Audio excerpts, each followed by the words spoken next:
different approach of thalassemia into the longer survival of your patient.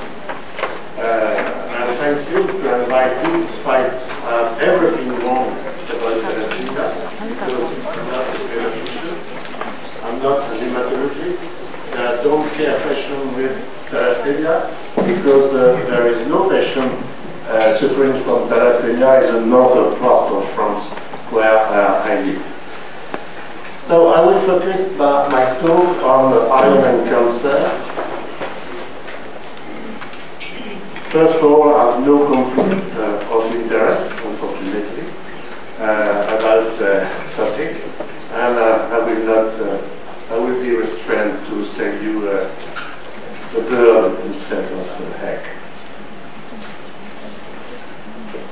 So I will follow this line. First, I will give some information about the adaptive iron metabolism in cancer. Then I will speak about iron as a causative factor of cancer. And finally, iron as a target for cancer therapy. It is the speech of the clinician and not from basic science. So first chapter, the adaptive iron metabolism in cancer. We need to remind the normal iron metabolism in the normal cell. And as you can see here, iron bound transferring from iron enter cell through an endocytosis process involving transferrin receptor 1, DMT1, and a reductase, and then iron goes into the labil iron pool. On the other way, from the exit from the labil iron pool results in storage in functional pool to provide iron to necessary enzymes such as enzymes involved in the cell cycle and export of iron. The export of iron is linked to is by iron transporter, ferroportin, and this iron transporter is regulated by hepcidin. When production of hepcidin, mainly from the liver, increases, then ferroportin is degraded, and then iron efflux decreases, and the consequence is a decrease in transferrin saturation, and then a decrease in the bioavailability of iron for the system.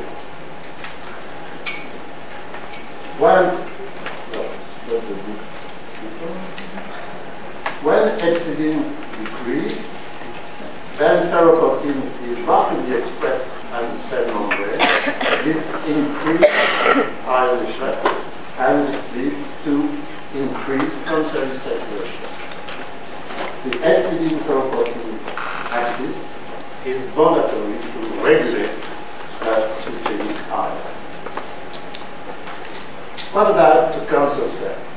In the cancer cell, several mechanisms are dysregulated. First, there is an increase of iron uptake. And this increase of iron uptake is linked to the marked expression of transferrin receptor at the cell surface of cancerous cells. Second, this results in an increase of expansion of the labil part. Second, there is an increase of the functional pool, resulting necessary to allow cancer growth. And very interestingly, there is also a dysregulation of the hepcidin-ferroportin axis, corresponding to the increased production of hepcidin at the systemic level by the liver, but also in cancerous cells, and the reduction of iron efflux. So everything is done to increase the iron content and the iron availability cancerous cells. In fact, this is an adaptive phenomenon which results in increasing tumor growth and allowing metastasis. But is it really a positive phenomenon of cancer? This remains a debated question, not namely about the metagenetic effect of iron. So we can move to my second point, which is iron as a causative factor of cancer. There is an interesting thing, is that besides the abnormal iron metabolism in the cancer cell, there is also, independently of the production of NTBI, the production of relative oxygen specific due to the expansion of the lateral pole. And this production of force results in damage to the main structure, such DNA, lipids, and proteins. This has been well summarized by these slides from John Porter, who has already been presented to you this morning. That lateral pool results in the production of reactive oxygen specific, and besides provoking infection, fibrosis, cell death, growth are able via the activation of the NF-kappa B pathway to have an anti-apoptotic effect and then to promote neoplasm. We also have a role in DNA damage. We could initiate neoplasm. When we move to more epidemiological and clinical data, I would like to show you some data about general population and about iron loading disorder. So in the general population, there are a lot of transversal and case control studies, and all conclude that iron excess, even when mild, is associated with an increased risk of cancer. However, there is a lot of pitfalls in these studies. First, the definition of iron excess is often inaccurate, based on serum ferritin, which is, can be modified by several cofactors, transferrin saturation in some studies or studies. And moreover, confounding factors are not fully taken into account in these studies, namely alcohol consumption, HIV, HBV, other viruses, tobacco smoking, and an important one, metabolic syndrome, which is associated more and more with the occurrence of hepatocellular carcinoma. No large and prospective studies have been performed, and as you know, association does not mean a causative link. However, there is a trend in the general population suggesting a link between iron intake and the occurrence of cancer, at least about colonic cancer.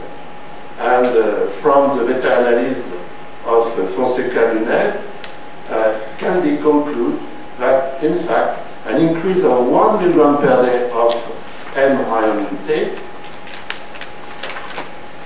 actually is associated with trend to a rapid risk of cancer of the colon. But it was not found from this meta-analysis for breast and lung cancer. Well, I can move to the primary and secondary iron loading disorder and the likely role of NTBI. I remember you what is NTBI, and its highly reactive part, LPI. NTBI enters cells through transporters which are not yet very well identified, and joined the Labai crew. This LTBI inhibits the other way that use iron to neutralize the cell and leads to a high production of reactive oxygen suicide with the consequences below. NTBI is a common feature in most of primary and secondary immunology disorders. And I would like to check with you some data about cancer and iron in these 5 disorders. You know much more than me everything about thalassemia, and all the data from this slide and the following are from the outstanding review from Caterina and Boya and Pinetti, which appear in the Annal New York Academy of Science recently. So, in thalassemia, it's now certain that the cancer is increasing and is becoming the 4th or the 5th cause of death. And when studying the Darwin cohort, it was shown that the incidence of cancer was 50 higher than in control cohort, that females were more affected than males, and interestingly that the transfusion dependent patients were also more infected by non-transfusion dependent patients. Cancer types are mainly 2, leukemia and lymphoma, with risk multiplied by 5, and hepatocellular carcinoma, with a risk multiplied by 7.5. But a very interesting finding is that the high proportion of cases of HEC found in non-transfusion dependent patients. And I would like to see this liver of these patients, because I think it's very interesting, because this suggests that iron per se can lead to the occurrence of HEC. About other malignancy, I think that data are too sparse to give a definite conclusion about a direct link. Some cancer of stomach, thyroid, kidney have been reported, among others, suggesting able to promote or to initiate cancer in thalassemia. And if you move to myelodysplastic syndrome, that were reviewed recently by John Porter, the conclusion is iron overload related genomic damage may contribute to leukemic transformation of the MDS clone. It seems an important data and stable data, which is linked to in vitro and in vitro arguments, and also to the demonstration of the protective effect of iron chelation in this patient. What about hereditary hemochromatosis? In hereditary hemochromatosis, NTBI has a major role, and it has been well demonstrated that there was an increase of the urinary expression of oxidation product, and this urinary expression is corrected by phlebotomy therapy, as you can see from this slide from Robert. There is absolutely increased risk for HEC, multiplied by 20 to 200 in hemochromatosis. But this risk has been correlated with cirrhosis, a high incidence, 50% after 15 years of follow-up, malsex, age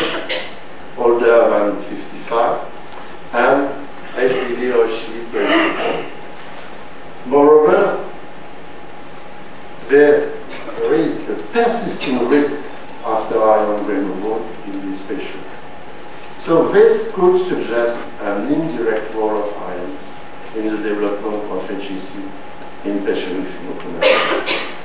However, we have also arguments favoring a direct role of iron. First, the description of HEC cases in non-cirrhotic hemochromatosis. We described the first case 20 years ago, and numerous cases have been described since that time. There is an increased risk of extrahepatic cancer in some series, but not in all. For example, the Milan series showed that there is a relative risk increase by 1.9 after adjustment on certain variables such as alcohol, smoking, and family cancer. But it was a case control study, and this was not confirmed by other series, including our series from France.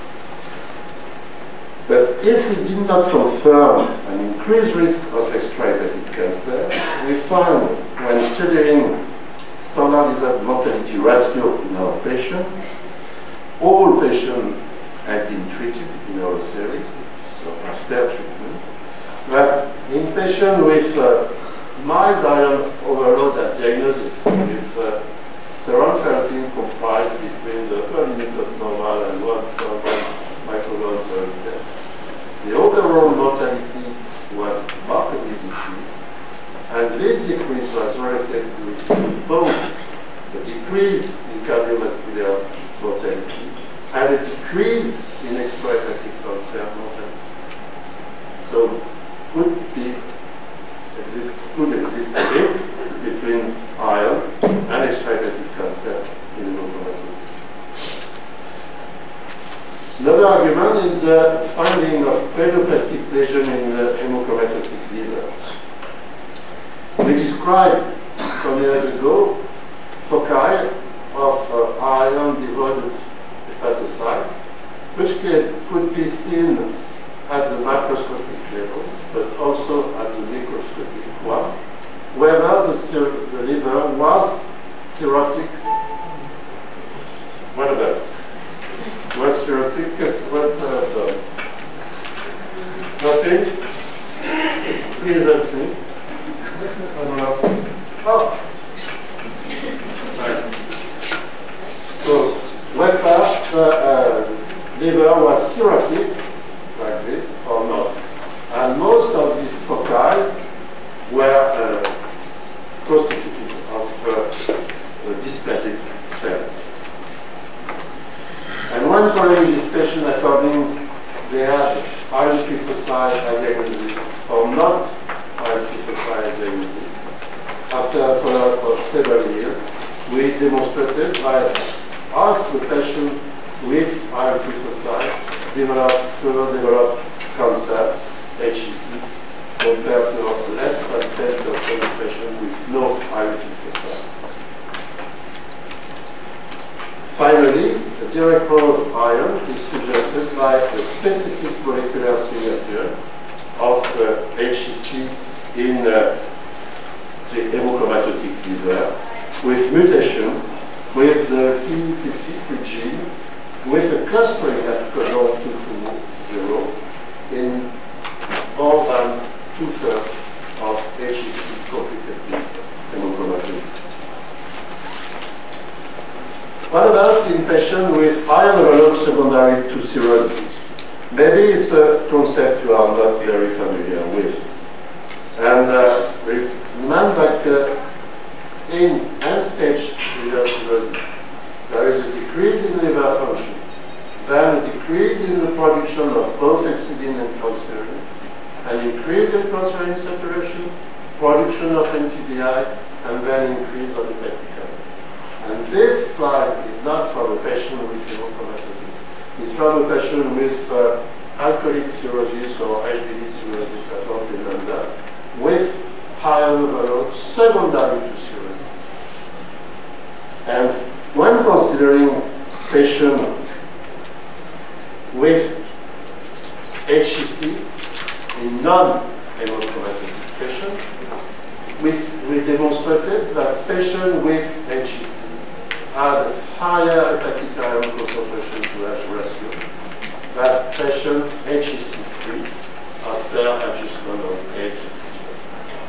And this could favor a role of iron in at least the promotion of cancer in this patient. And the same was found in a patient with NASH and dysmetabolic iron overload syndrome.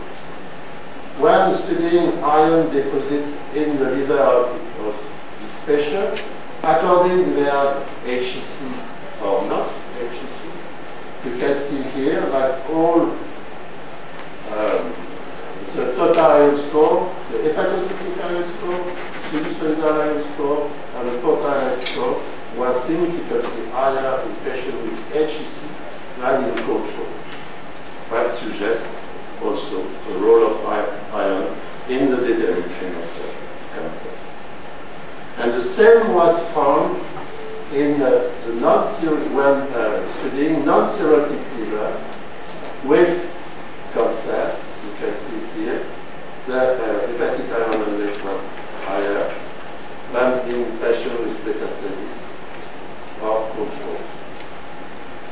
Or we know now that most patients with HCC arising in the non-cirrhotic liver are patients with this metabolic iron overload linked to insulin resistance.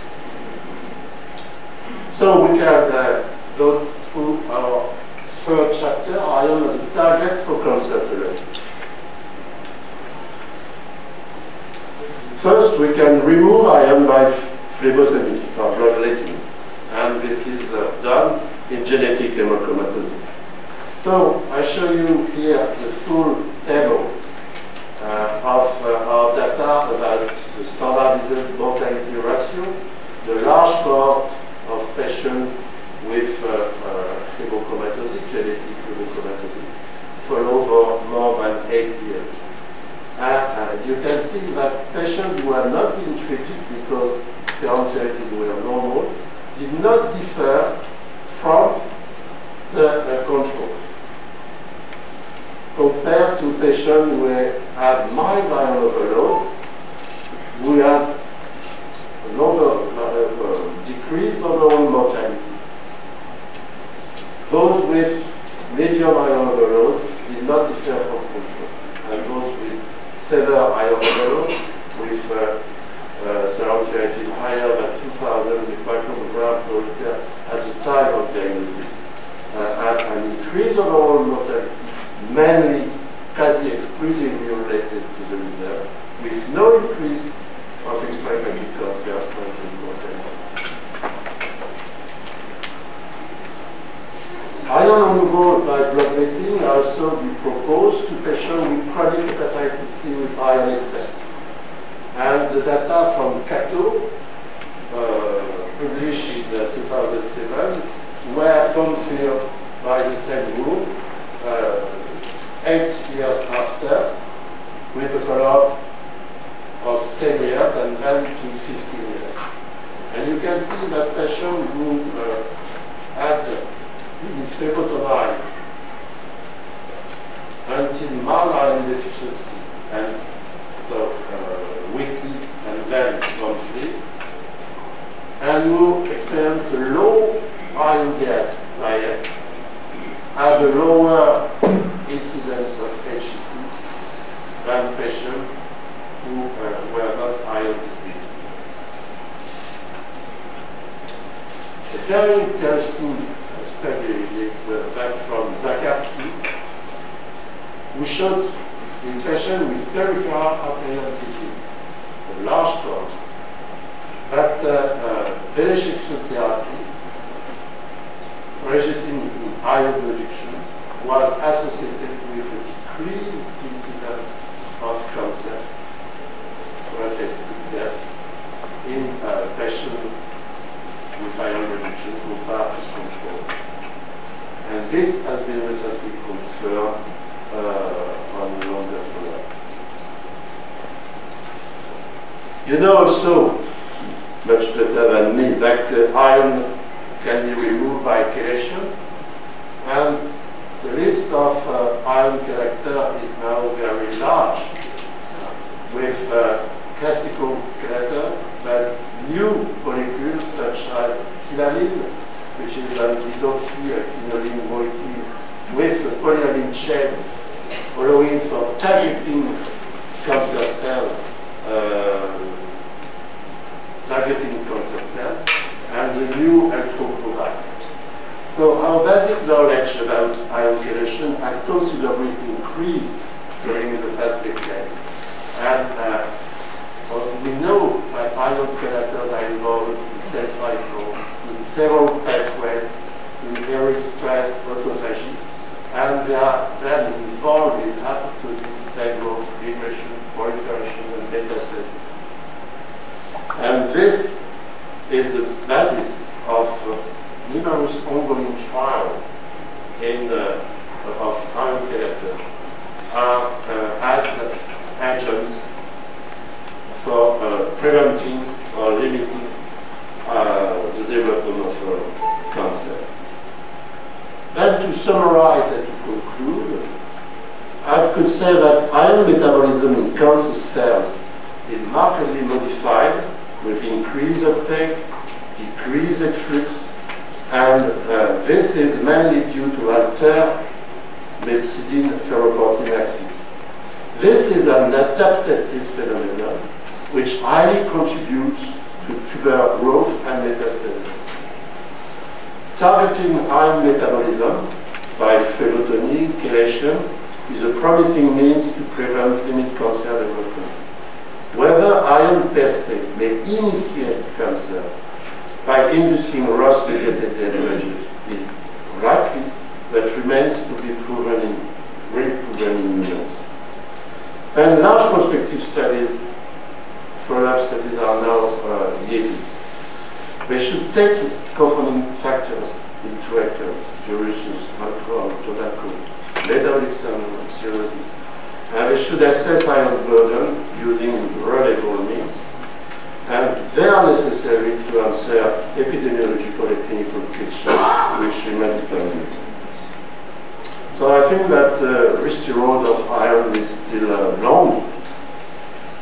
That the cohorts of hemochromatosis patients, cohorts of thalassemia and MS patients, are highly relevant to go further in the understanding of the exact role of iron in cancer development. Finally, I will show you a slide from our country and the list of NAPO workers. Thank you for your attention.